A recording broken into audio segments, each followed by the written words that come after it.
My name is Sandra. I am 54 years old, and until that damp Wednesday in November, I thought I understood my life, especially my only son. The supermarket aisles were brightly lit, a temporary escape from the quiet of my house that had grown too large since Frank passed. I was picking up ingredients for a special dinner. Liam had promised to attend a rosemary chicken he always loved. At the checkout, a young woman named Maya scanned my items with a quiet efficiency. I must have been beaming, because she smiled softly and asked if I was having a good day. Oh, yes, I said, my voice full of that motherly pride I could never quite contain. My son is coming for dinner. He's doing so well for himself. I shared a little about his finance job downtown, the new car his company provided, the little gifts he'd bring by. Maya's smile faded slowly, like a light dimming. Her eyes, tired but kind, held mine a moment too long, and in them I saw a flicker of something that made my own smile falter. When I handed her cash, her fingers closed around my hand, not taking the money. She leaned, in her voice a tense whisper that cut through the mundane checkout beeps. "Ma'am, your son. I've seen him here. With another woman. They were saying things about you. About your house. You need to be careful." My breath caught in my throat. I pulled my hand back, as if burned, stunned into a cold stillness. "What, you must be mistaken." She just shook her head, her expression pained and sincere. "I have an elderly mother myself." I couldn't not say it. My heart thudded against my ribs, a frantic drum. Part of me wanted to shout at her to be quiet, to take back her ugly words. Another part, a smaller, colder part, felt those words hook into a deep, hidden place of doubt I never acknowledged. I took my bags, my movements mechanical, and left without another word. I didn't go home right away. Instead, I sat in my car in that vast parking lot for a long time, watching the rain streak the windshield, the happy families loading their groceries. I did something I only later understood changed everything. But before I tell you what I did, I really want to know, where are you watching my story from today? Is it a sunny afternoon where you are, or a quiet evening? Please let me know in the comments below. And if you've ever had a tiny gut feeling about someone, close a whisper you tried to ignore, please give this video a like and subscribe to this channel. Because sometimes the softest whisper is the loudest warning we ever get. The drive home was a blur of grey rain on asphalt and my own frantic circular thoughts. I tried to dismantle Maya's warning piece by piece. A simple case of mistaken identity. A stressed cashier projecting her own family drama. Maybe she had the wrong person. But the urgency in her touch, the genuine, almost fearful worry in her eyes, it felt like a stone dropped into the still pond of my certainty, and the ripples were spreading, disturbing everything. I walked into my quiet, tidy house on Maple Lane, the house I was raised in and had raised my own children in, and the silence felt different. It felt heavy, watchful. I put the groceries away slowly, each movement deliberate, as if trying to ground myself in normalcy. I paced the familiar floors, my eyes landing on the parade of family photos lining the hallway wall. There was Liam at 8, grinning with a missing tooth, his arm slung around my waist at the beach. At 16, tall and awkward in his graduation gown, his smile proud. The most recent one of him, in a sharp suit, at some corporate event, the successful man he had become. He was a good son. He called me every evening like clockwork, even if just for a minute or two. A quick, "Hi mom, love you, busy day." He talked about smart investments and securing our future. He was thoughtful, wasn't he? Then a memory surfaced, sharp and cold, like a piece of glass in sand. A few months back, over one of those brief, efficient calls, Liam's voice had been especially smooth. "Mom, you're so scattered with all those papers in the desk drawer. Let me hold on to the deed and the house documents for safekeeping. I have a fireproof safe at my place. You never know." He made it sound like a loving favor, a son protecting his aging mother. And I, touched by his concern, flattered, even had agreed. Just like that, the physical proof of my biggest asset, my anchor in this world, was in his possession. The folder with the raised seal was gone from my filing cabinet. A tiny seed of doubt, now nurtured by a stranger's warning, cracked open and began a vicious, rapid growth. I needed a reality check, someone who knew him beyond the son he presented to me. With trembling fingers, I called my daughter Caitlin, who lived 2 states over teaching kindergarten. Our conversation was its usual stilted self, filled with her tired but cheerful updates about her students. Then I slipped it in my voice, carefully casual. Liam's been so busy with work trips lately, even on weekends. I barely hear from him. There was a long, heavy pause on the line. I could hear her breathing. Then Caitlin's sigh, a sound of pure exhaustion, and something else, frustration. Mom, she said, her voice low, do you really not know anything about his life? The question hung in the air, charged and terrible. Before I could muster a response, could even ask what she meant, she mumbled something about a child crying and hung up. The phone felt like a lead weight in my hand. The seed of doubt was now a thick, twisting vine wrapping around my ribs, squeezing the air from my lungs. The silence in the house was no longer just quiet, it was accusatory. I did not sleep that night. The bedroom ceiling was a blank screen, where Maya's worried face and Caitlin's loaded, unfinished sentence played on a relentless, tormenting loop.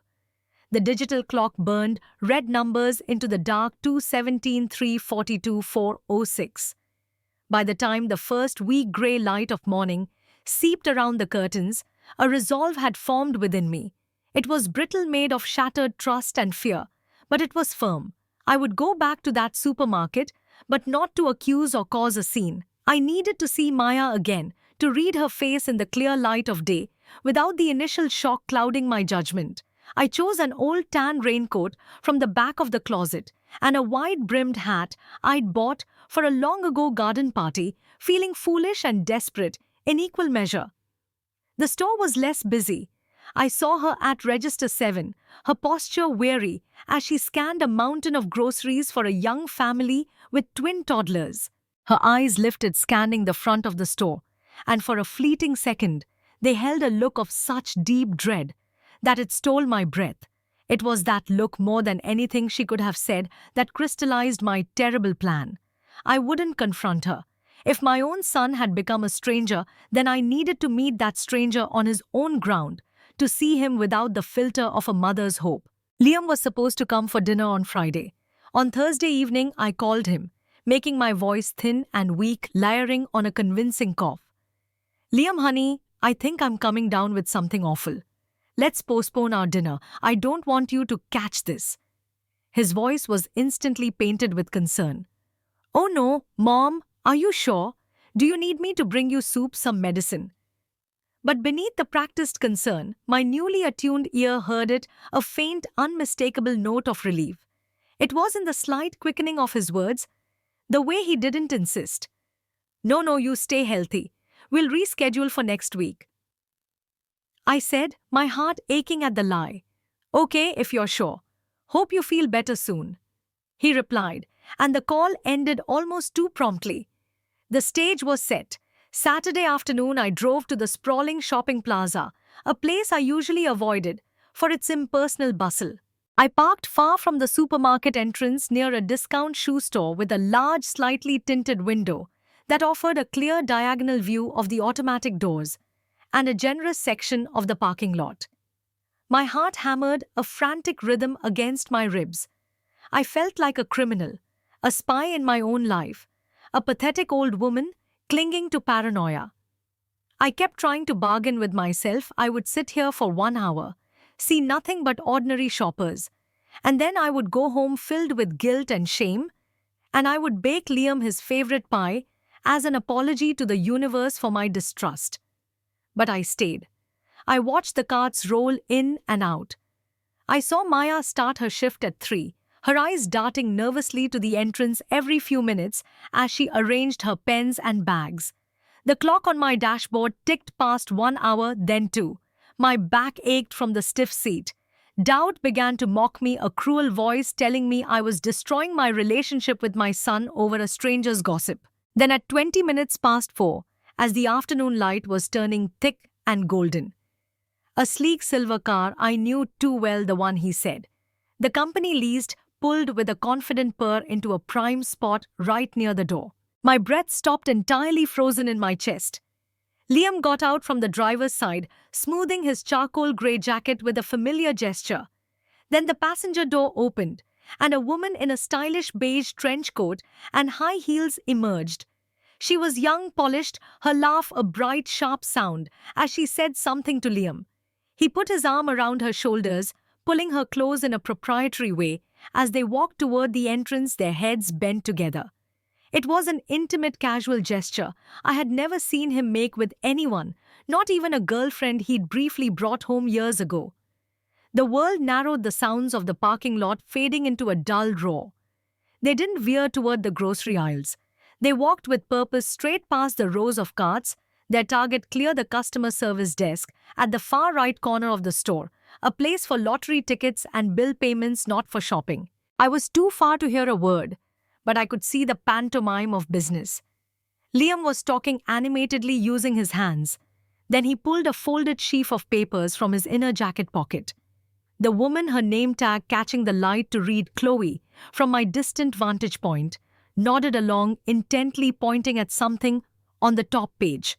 Maya, at a register just a few yards away, was pretending to tidy her scanner belt, but her entire body was angled toward them, her face pale and drawn.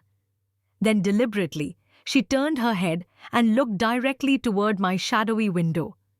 She couldn't possibly see me, but she looked right at where I was hiding, and she gave one slow, solemn, unmistakable nod. It wasn't a greeting. It was a confirmation, a silent, "You see, this is what I meant." That nod was the final hammer blow that shattered the last pane of glass in my heart. Liam and Chloe finished their business, shared a quick professional-looking smile that didn't reach their eyes, and turned to leave. As they passed her register, Maya looked down, focusing intently on her hands, her jaw clenched tight. The moment they pushed through the glass doors back into the fading afternoon light, I moved. I stumbled out of my car, my legs weak and trembling, and hurried into the store, my focus singular. I beelined for the young man at the now vacant customer service desk, my pulse roaring in my ears. Excuse me," I stammered, forcing a shaky smile. My nephew was just here. Tall, dark hair, very nice suit with a woman in a tan coat. He said he was asking about something for me, a surprise, but I'm so forgetful these days. What was it again? The clerk, a bored-looking kid with a lip ring, shrugged. Oh, him. Yeah, he was asking about our fast-track property appraisal process for a loan. We have a partner service. Said he was looking to get a mortgage valuation on some old house in the historic district, needed it quick. Seemed like he was in a hurry to get the numbers. The historic district. My house. The century-old craftsman my parents scrimped and saved for the one Frank and I painted together, room by room, the one Liam and Caitlin had grown up in. The one he was supposed to inherit, along with his sister. The floor seemed to tilt under my feet. I mumbled a strangled, "Thank you," turned and walked out, the fluorescent lights buzzing like a swarm of angry insects in my head. The cold air outside did nothing to clear it. The rain had started again, a fine cold drizzle that matched the hollow, icy void spreading inside me. I drove home on autopilot. The familiar streets, passing in a watery smear. The house, my sanctuary for over 50 years, now felt like a crime scene. Every room held evidence of my naivety, my blind trust. The comfortable armchair, where I took his evening calls. The empty space on the bookshelf where the document folder used to be.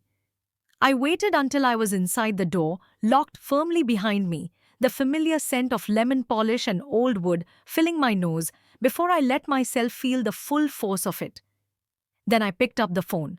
I called Liam. My voice, when it came out, was flat and cold, a stranger's voice from my own mouth. "Liam, you need to come over now and bring every single document of mine you have. Every single one." There was a long, dead silence on the other end. I could almost hear the gears turning in his head. "Mom, is everything okay? You still sound sick." Now, Liam, I hung up my hand steady, though my whole body wanted to shake. The wait for him was an agony of suspended animation. I didn't sit. I stood in the center of the living room, arms crossed tightly over my chest, watching the clock.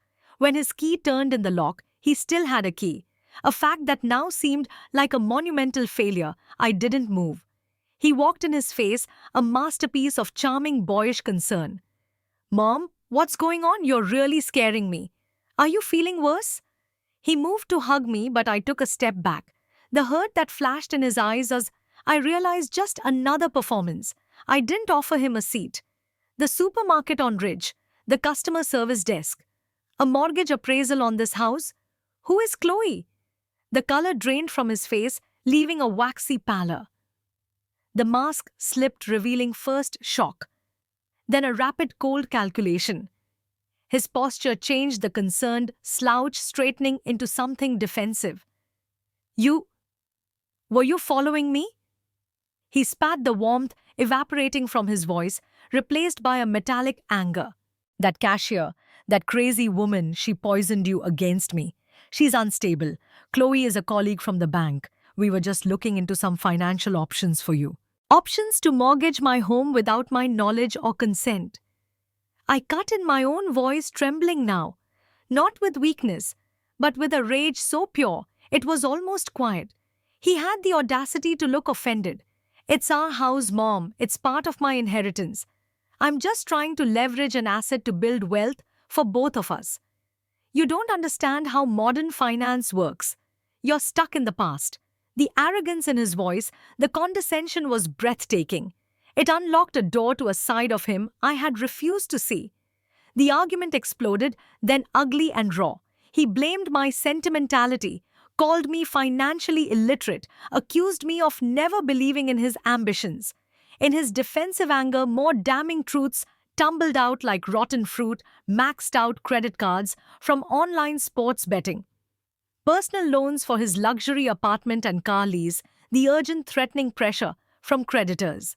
The investment opportunity was in reality a desperate half-baked plan to use my home's equity as a lifeboat for his sinking ship of poor choices. I would have bought it back before you even noticed, he shouted finally, as if this was a reasonable, even noble plan. He stood there breathing heavily, looking at my tears, not with remorse, but with impatience. He saw my heartbreak not as a consequence of his betrayal, but as an emotional obstacle to his logistical solution. After all I've done for you, he finished, a chilling final rewrite of our entire history. The fury that rose to meet my heartbreak was unlike any emotion I had ever known. It was cold, clear, and sharp as a surgical blade. It pushed the tears back, straightened my spine. I looked at this man, this stranger, wearing my son's face, and I knew with absolute certainty that sentiment was a luxury I could no longer afford. I had to act not as a grieving mother, but as the owner of my life. You have 1 hour, I said, my voice low and terrifyingly steady, surprising even me, to return the original deed and every single document, every scrap of paper you took from this house. If you don't, my next call is to the police to report the theft of legal documents, and then to a lawyer to start civil proceedings. I will also call the bank Chloe works for and inform them in writing that you may be attempting to commit fraud using a property to which you have no legal title. The legal terms felt foreign and clumsy in my mouth, phrases I'd heard from a friend during her divorce, but their effect on Liam was immediate and profound. His bluster deflated into stunned silence, then panic. The color returned to his face in a blotchy red. You wouldn't. You'd drag your own son through that, ruin my career. Try me. I said, the two words hanging in the air between us, a guillotine blade. He stared at me, and for the first time I saw something like fear in his eyes. Not fear for me or for our relationship, but fear of the consequences I was now willing to unleash. He left without another word, slamming the front door so hard the pictures on the wall rattled. I didn't wait. I found the number for a 24-hour locksmith in the phone book. While Liam was presumably driving to his apartment to retrieve the papers, a kind, burly man named Ray was at my door, replacing every single lock on the house front door back door, basement door. The sound of the drill was violent and final. When Liam returned sullen and defeated, with the familiar blue folder in his hands, he found his key would not turn. I opened the door, just a crack, a chain lock firmly in place, and took the folder from his outstretched hand, without letting him cross the threshold. His eyes were dark with a mixture of rage and what might have been shame. "I hope you're happy," he muttered. I closed the door. I was not happy. I was determined. The next morning on a Monday, I sat in the quiet wood-paneled office of Eleanor Vance, an estate attorney a friend recommended. I explained the situation without drama, my voice still that strange flat calm. I revised my will completely. The house, my savings, my mother's jewelry. The bulk of my estate was to go to Caitlin. A smaller portion was earmarked for a local non-profit that provided housing support for older single adults. For Liam, I left the legal minimum required to prevent him from contesting the will, a sum of $1,000. It was a brutal symbolic cut, and signing that line felt like severing a limb, but it was necessary. Ms. Vance also helped me draft a formal notarized letter to the manager of Chloe's bank branch stating that I was the sole owner of the Maple Lane property, and that any appraisals or loan inquiries regarding it made by Liam or associated with him were unauthorized. I sent it by certified mail. Each signature, each stamp, each click of the mailbox lid felt like laying down a heavy stone building, a wall to protect what was left of my life, my security, my peace. It was the most exhausting and empowering week of my life. The immediate fallout was a quiet, private agony. Liam's call started again, not with apologies, but with venom. He called me a bitter old woman, accused me of always favoring Caitlin, said I'd die alone. Then the call stopped altogether, replaced by a silence that was, in its own way, even more painful. It was the silence of a death, but without the closure, without the sympathy. I was grieving the son I thought I had, the future. I imagined the stories I told myself. I cried for weeks, muffling the sobs in my pillow at night, my days a fog of regret and self-recrimination. Where had I gone wrong? Was I too soft, too permissive? Had I been so busy being proud that I failed to see the entitlement growing? The questions were torturous, unanswerable loops. My daily routines felt meaningless. Caitlin, my steady, clear-eyed daughter, drove down one weekend unannounced. She found me in my robe at 2 in the afternoon, the house dim. She didn't offer empty platitudes. She made a pot of strong tea, sat beside me on the sofa, and just held me while I sobbed messy, ugly tears into her shoulder. "It's not your fault, Mom," she whispered, her own voice thick. "He made his choices. You chose to protect yourself. There's a difference." Her words, simple and direct, were the first lifeline thrown to me in that stormy sea. Needing the anchor of routine, I forced myself to walk to Mr. Delaney's corner grocery, the small family-run store I usually preferred. The bell jingled softly. Mr. Delaney, a man in his 70s with kind eyes behind thick glasses, was slowly stocking cans of tomatoes. He took one look at me, at the new permanent shadows under my eyes, the way I held myself a little smaller, and said, "Rough seas lately, Sandra?" The simple kindness in his question, the absence of pretense, undid me. Right there between the soup aisle and the dairy case, my voice barely above a whisper, I told him everything. The cashier's warning, the terrible vigil in the parking lot, the appraisal, the confrontation. He listened without interruption, his gnarled hands still on the cans, nodding slowly. When I finished, he was quiet for a moment, looking at a point somewhere past me. "Sometimes, Sandra," he said gently, his voice raspy with age and wisdom, "we don't lose a child. We just discover a stranger has been living in their skin for a long, long time. And mourning the stranger is a different kind of hurt." It was the truest, most compassionate thing anyone had said to me. It didn't fix anything, but it named the pain, and that made it bearable. Healing, I learned, does not arrive in a dramatic moment of clarity or a miraculous change of heart. It comes in small, deliberate, often painful steps. You have to choose it again and again. A month after the fallout, I saw a flyer at the community center for a beginner's watercolor class. I had wanted to try painting for 30 years, always saying someday. I signed up, my hands shaking as I filled out the form. In that bright sunlit room smelling of paper and paint, surrounded by a handful of other women, a retired nurse, a young mother, a widow like me, I found a strange solace. We didn't share our life stories. We shared the struggle to capture the shape of a simple apple, the way to mix a convincing sky blue. In that quiet, focused concentration, the relentless loop in my mind finally stilled for a few hours a week.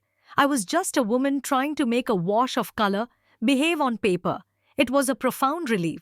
I saw Maya one final time months later at the big supermarket. I was there for a specific spice I couldn't find at Delaney's. She was at a register looking less weary, laughing with a regular customer. Our eyes met across the floral department. I gave a small, deliberate nod. I walked past her register, and as I did, I caught her eye and simply said, "Thank you." No context, no elaboration. She understood. She offered a small, sad but genuine smile and a single nod in return. No other words were needed. The circle was closed. The biggest, most symbolic step was reclaiming Liam's old room. It had been a shrine to his childhood, and occasional visits frozen in time. One Saturday, I asked Caitlin to help me. We took down the old sports pennants, boxed up the childhood trophies and books for donation. I kept only one small framed photo of him at age 7 building a sandcastle, a moment of pure, uncomplicated joy. Then I painted the walls a soft, buttery yellow. I bought a second-hand but incredibly comfortable armchair with a footstool. I hung a simple shelf and filled it with books I'd always meant to read. I moved my favorite lamp in. The room was transformed. It was no longer a museum dedicated to a ghost of my own making. It was a reading nook, a sun trap, a space for me. The first morning I sat there with a cup of tea and a novel, a shaft of morning light, warming my feet. I felt a fragile, unfamiliar sensation. It wasn't happiness. It was peace. A peace I had built myself from the ruins. What I learned through all this pain is that love is not blindness. True love sees clearly and chooses anyway. Kindness is not naivete. It is a strength that can and must learn to set boundaries. And the most difficult, most vital boundary you might ever have to draw could be with the very person you thought you belonged to, the one whose life was once woven inseparably with your own. I miss the little boy with the missing tooth and the sandy hair. I love that memory, and I hold it gently in a separate chamber of my heart. But I cannot allow the ghost of that child to grant the man he became, a man capable of calculated betrayal, a perpetual license to hurt me, to dismantle my security, to treat my life as his collateral. Letting go of an illusion of the person you hoped someone was is infinitely more painful than simply losing a beautiful memory. But it is necessary. It is the only way to step out of the shadow of their potential and into the light of your own reality. I still have sad days. The weight of the loss comes back sometimes, especially on holidays or when I hear a particular song. But now, sitting in my yellow reading nook, looking out at the small, hopeful garden I've started to tend again, I feel a stillness I hadn't known in years, maybe ever.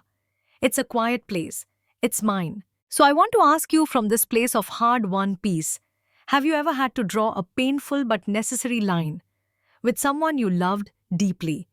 How did you find the courage to do it, and how did you begin to heal afterwards? Please share your story in the comments below. Sometimes, knowing we're not alone in these impossible choices is the greatest comfort we can offer each other. If my story resonated with you, if it reminded you of your own hidden strength, please give this video a like. It lets me know these shared experiences matter. Subscribe to the channel for more real, raw stories about navigating life's most difficult turns, about finding our footing after we've been shaken to our core. And if you think this conversation could help someone else who's feeling lost, betrayed, or unsure of their own reality, please share this video. You never know who might need to hear it today. Thank you truly for listening to my story. Thank you for being part of this community where we can be honest about the tough stuff. And whatever you're facing, whatever line you may need to draw, I wish you the clarity to see it, the courage to act, and the peace that awaits you on the other side.